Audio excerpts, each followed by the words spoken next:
কাকে খুঁজছো? আমাদের বাড়ি না অনেক দূর, এখানে বেড়াতে এসে আমার স্বামীকে আমি হারিয়ে ফেলেছি। আচ্ছা ঠিক আছে, যতদিন না তোমার স্বামীকে খুঁজে পাবো ততদিন তুমি আমার বাড়িতে থাকবে। না না, তোমার বউ যদি কিছু বলে। আরে আমার বউ তো গ্রামের বাড়িতে থাকে, এখানে আমি একটা রুম ভাড়া নিয়ে আমি একাই থাকি। আজ 1 বছর ধরে আপনি আমার বউকে খুঁজেই যাচ্ছেন।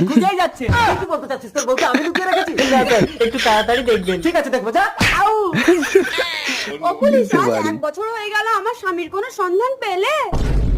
কি ব্যাপার বউ, কিছু না জানিয়ে হঠাৎ আমার রুমে চলে আসলে? জানিয়ে যদি আসতাম তাহলে তার এটা জানতে পারতাম না। না, মানে আমাদের এতদিন বিয়ে হয়েছে, একটা বাচ্চা কাচ্চা হয়নি। অ্যাকচুয়ালি দোষটা কার সেটা জানার জন্য আমি একটু আলাদা করে ট্রাই করলাম, তো দেখলাম আমার ইঞ্জিন ঠিক আছে। বউ, ঘরে গিয়ে কোনোদিন একটা রাস্তা দিয়েছে যে আমাদের একটা বাচ্চা কাচ্চা হবে?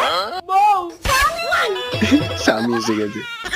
বউ হারিয়ে গেলে কখনো ভুলেও এই পুলিশটাকে জানাবেন না, তাহলে কিন্তু এই বাচ্চা সমেত বউকে ফেরত নিতে হবে। সত্যিটা তাহলে বলেই ফেলি, আসলে আমি কোনো পুলিশ না,